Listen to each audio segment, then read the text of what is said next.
catéchèse signal de départ, troisième catéchèse sur la messe.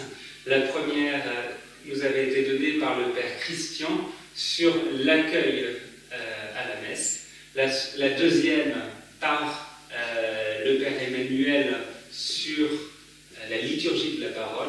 Quant à moi, je vais vous parler de la liturgie eucharistique. Alors sur la liturgie eucharistique, je pourrais vous tenir une dizaine d'heures facilement. Tant c'est dense, tant il y a de choses, j'ai préféré, comme il me reste un quart d'heure pour parler, à peu près, j'ai préféré faire un zoom sur quelques détails de la célébration de la liturgie eucharistique. Alors la liturgie eucharistique commence là où la liturgie de la parole s'achève. La liturgie de la parole, le Père Emmanuel a fini par ça dimanche dernier. Elle se termine par la prière universelle et commence juste ensuite l'offertoire, les offrandes. Alors moi je vais m'attacher sur d'abord la position des mains du prêtre. Vous vous attendiez peut-être pas à cela, mais vous avez peut-être déjà constaté que quand le prêtre est à l'autel, il a les mains qui sont soit comme ça jointes, soit étendues, quelquefois comme ceci. Voilà, il y a différentes attitudes. Alors qu'est-ce que ça veut dire tout cela? Les mains jointes, eh bien ça vient sans doute du système féodal, quand il y avait une transmission d'un fief. C'est un geste donc qui exprime la confiance et la fidélité, et c'est un geste qu'on retrouve lors de l'ordination sacerdotale. Vous savez, l'ordinant met ses mains comme ça, et l'évêque pose ses mains par au-dessus, et à ce moment-là, l'ordinant promet respect et obéissance à l'évêque et à ses successeurs. Il ne devient pas prêtre de lui-même, ni de par ses propres capacités, mais par le don du Seigneur. Il met en quelque sorte ses mains dans les mains du Seigneur. Il reçoit des mains du Christ la charge de la prêtrise. Il devient intendant des mystères de Dieu, comme nous dit saint Paul aux Corinthiens, dans la maison de Dieu, qui est l'Église, en communion avec l'évêque. Il offre donc ses mains au Christ pour qu'elles deviennent les mains du Christ. Quand le prêtre agit dans l'Eucharistie, il agit non pas en son nom propre, mais comme on dit, in persona Christi capiti, c'est-à-dire au nom du Christ tête. Il agit, il tient la place du Christ, et c'est pour cela que l'Eucharistie est efficace. Alors nous aussi, moi en dehors de la messe, mais aussi vous, comme fidèles laïcs du Christ, vous pouvez aussi joindre les mains comme ceci ou comme cela, selon ce qui est plus confortable pour vous, pour prier et ainsi placer vos mains dans celles du Christ. Vous remettez ainsi votre destin entre les mains du Christ, vous exprimez votre confiance dans la fidélité de Dieu et donc nous engageons aussi notre fidélité. Premier geste, donc les mains jointes. Second geste, les bras étendus. Alors, ces bras étendus ont plusieurs significations. Il peut être d'abord l'appel à Dieu. C'est dans toutes les religions, on tend les mains comme ceci pour appeler Dieu. C'est aussi une expression de non-violence, un signe de paix. Quand l'homme ouvre ses mains, il s'ouvre à l'autre. Vous voyez, vous avez tous l'image du papa ou de la maman qui se met accroupi, les bras comme ceci, pour que l'enfant se jette dans ses bras. Vous voyez, c'est un signe qu'il s'ouvre à l'autre. Et puis aussi, vous avez l'image du Christ, avec les bras grands ouverts, qui vient nous accueillir. Et puis enfin, vous avez l'image de celui qui a peur qu'on lui tire dessus. Et il montre qu'il n'a pas d'arme sur lui. Il dit « Je suis désarmé, vous pouvez vous approcher sans crainte ». Signe de paix, de non-violence. Et puis c'est aussi un signe, un geste d'espérance. C'est un désir de connaître Dieu, un désir d'être emporté vers lui sur les ailes de la prière. Vous voyez, vous faites comme ceci, vous ressemblez presque à un albatros avec les mains grandes ouvertes. Vous voulez vous envoler vers le ciel. Et puis, les chrétiens ont donné aussi une valeur christologique, je le disais tout à l'heure, c'est le geste du crucifié. On prie avec le Christ sur la croix, nous nous unissons à son esprit. Dans la prière eucharistique, cela nous rappelle que l'on est rendu présent à l'unique sacrifice du Christ. On est au pied de la croix. Chaque fois qu'on célèbre la messe, chaque fois que le prêtre dit « Ceci est mon corps, ceci est mon sang versé pour vous », eh bien nous sommes rendus présents à l'unique sacrifice du Christ, Jésus qui donne sa vie pour nous sauver du péché et nous conduire à la vie éternelle.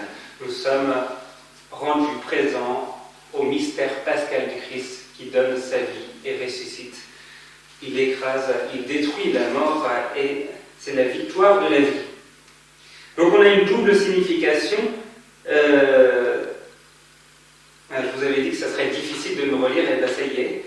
Ah oui, chez le Christ, c'est une grande forme, la plus haute forme d'adoration qui montre la totale conformité de la volonté humaine du Christ avec la volonté du Père. Et puis, les bras ouverts pour nous, c'est l'étreinte dans laquelle Jésus veut nous attirer. En Jean 12, 32, l'Évangile selon saint Jean au chapitre 12, verset 32, Jésus dit « Et moi, quand j'aurai été élevé de terre, j'attirerai à moi tous les hommes. » Voyez ce geste du grand câlin de Jésus pour nous. C'est aussi un geste d'adoration de Dieu. Et donc en conclusion, c'est un geste d'adoration de Dieu et un geste d'amour du prochain. Vous retrouvez aussi ce geste dans l'Ancien Testament, par exemple Moïse, dans la bataille contre les Amalécites en Exode 17. Chaque fois que Moïse avait les bras étendus, le peuple hébreu était dominant sur le peuple des Amalécites. Chaque fois qu'il était fatigué, le peuple hébreu perdait. Et donc, les Hébreux trouvent une astuce. Ils demandent à Aaron et à Our de venir de chaque côté des bras de Moïse pour soutenir les bras de Moïse. Et ainsi, le peuple hébreu est délivré des Amalécites. Donc c'est un geste d'intercession. Les mains étendues comme ceci, vous le verrez donc au jour de l'ordination, vous le verrez pour le baptême, le prêtre qui va poser les mains, pour le sacrement des malades, pour toute bénédiction, et puis à la messe, au moment de l'épiclèse. Vous savez, quand on dit sanctifie ces offrandes, on appelle l'Esprit Saint sur le pain et le vin. Pourquoi ça? Parce que le prêtre, le jour de son ordination, reçoit dans la paume de ses mains le Saint Crème, qui est la présence de l'Esprit Saint. Et donc, il impose les mains sur le pain et le vin, et invoque donc l'Esprit Saint, que l'Esprit Saint tombe sur le pain et le vin. C'est pour ça que dans Don Camillo, vous verrez Don Camillo qui à un moment donné veut frapper, je crois que c'est Pépone, et Jésus lui dit « Non, Don Camillo, les mains sont faites pour bénir. » Et donc Camillo dit « Les mains, oui, mais pas les pieds. » Et donc il frappe un grand coup de pied à Pépone. Voilà. Donc les mains sont faites pour bénir, pour appeler l'Esprit Saint. Autre geste, vous avez peut-être remarqué que le prêtre mettait une goutte d'eau dans le calice juste avant d'offrir l'eau et le vin. Qu'est-ce que ça signifie? Ça signifie d'abord l'union des fidèles avec le Christ. Donc quand je mettrai une goutte d'eau dans le calice, eh bien j'offre toute la communauté paroissiale, tous les chrétiens avec le Christ. Ensuite, c'est l'union de la nature humaine et de la nature divine du Christ. Et enfin, c'est l'eau et le sang qui ont jailli du côté du Christ et qui donnent naissance à la fois avec l'eau au sacrement du baptême et avec le sang au sacrement de l'Eucharistie. Autre geste, l'inclination profonde comme ceci, c'est le geste du publicain conscient de son indignité devant Dieu. C'est l'expression de l'humilité, par exemple en Philippiens 2, 8. Alors, pour que vous vérifiez. Hop, j'y suis. Il s'est abaissé, devenant obéissant jusqu'à la mort et la mort de la croix. C'est l'expression de l'humilité, il s'est abaissé. C'est différent de la servilité. Pour les chrétiens, l'humilité est constitutive de l'homme. Face au péché d'orgueil d'Adam, seule l'humilité de Dieu qui s'est fait serviteur et s'incline jusqu'à nous peut nous sauver. Ensuite, un geste qui est peut-être moins à la mode, c'est le geste à genoux. Alors, à genoux, il y a différents moments dans la célébration de l'Eucharistie où le prêtre va poser un genou par terre. Il y a après l'élévation du pain, après l'élévation du vin, et puis aussi juste avant de communier, le prêtre va dire une prière dans son cœur. Il va dire « Sois Seigneur Jésus, Fils du Dieu vivant, selon la volonté du Père et avec la puissance du Saint-Esprit, tu as donné par ta mort la vie au monde, que ton corps et ton sang me délivrent de mes péchés et de tout mal, fais que je demeure fidèle à tes commandements et que jamais je ne sois séparé de toi. » Première option. Et deuxième option, Seigneur Jésus-Christ, que cette communion à ton corps et à ton sang n'entraîne pour moi ni jugement ni condamnation, mais qu'elle soutienne mon esprit et mon corps et me donne la guérison. Voilà, différents moments où le prêtre pose un genou à terre et aussi quand il vient chercher le corps du Christ dans la réserve eucharistique. Alors vous avez peut-être différentes images de genoux posés au sol. Si vous êtes romantique, vous avez l'image du fiancé, du futur fiancé qui fait sa demande en mariage à sa belle et donc il montre par là qu'il s'abandonne à la volonté de la belle et dit voilà, moi je te donne mon cœur, est-ce que en retour tu vas le donner? Et il attend sa réponse, il est complètement dépendant de sa réponse. Soit elle dit oui, et dans ce cas-là, ils avancent ensemble, soit elle dit non, et dans ce cas-là, eh bien, il devra respecter le choix de cette jeune fille. Alors pour les Grecs et les Romains, se mettre à genoux était indigne de l'homme libre, c'était le propre de l'esclave. Dans la Bible, au contraire, eh bien, c'est un geste qui est récurrent, il revient 59 fois dans le Nouveau Testament, dont 24 fois dans l'Apocalypse. Alors il y a différentes attitudes, la prostration, c'est-à-dire se jeter à terre devant la puissance de Dieu. On se souvient du buisson ardent, ou Jésus au jardin des Oliviers. C'est un geste qui est repris dans la liturgie le vendredi saint, où le prêtre va se mettre par terre, allongé, ou le jour de son ordination. La prostration, tomber au pied du Christ, c'est le lépreux, si tu le veux, tu peux me guérir. C'est un geste de supplication et de confiance. Et l'agenouillement à proprement dit, que l'on retrouve donc dans les différents moments de la liturgie que j'ai évoqués. Moi, personnellement, j'ai l'image du pape Jean-Paul II qui était très âgé, défiguré par la maladie, et qui prenait des temps de prière dans sa chapelle, à genoux et les mains comme ceci, dans la tête. Une image forte de cet homme souffrant qui continuait à se mettre à genoux en signe d'adoration. Pour les Hébreux, le genou, c'est le symbole de la force, et fléchir le genou, eh bien, c'est plier sa force devant le Dieu vivant, reconnaître que toute la force vient de Dieu. Donc c'est un geste d'adoration que l'on retrouve dans la Bible, dans Esdras 9, 5, « Je tombais à genoux, étendis mes mains vers le Seigneur mon Dieu et priais. » Vous voyez, il y a les deux gestes, à la fois être à genoux et avoir les mains étendues. On le retrouve aussi, mais je ne vais pas vous dire lire toutes ces références, dans Actes 9, 40, c'est Pierre qui se met à genoux. Dans Actes des Apôtres 20, 36, c'est Paul qui se met à genoux. Et dans Actes 21, 5, toute l'assemblée se met à genoux. Un geste de prière.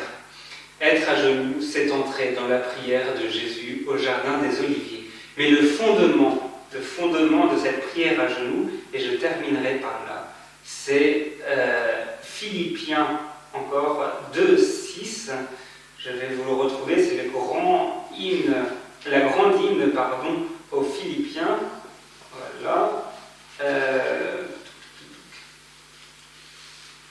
Le Christ Jésus, ayant la condition de Dieu, ne retint pas jalousement le rang qu'il égalait à Dieu, mais il s'est anéanti, prenant la condition de serviteur, devenant semblable aux hommes.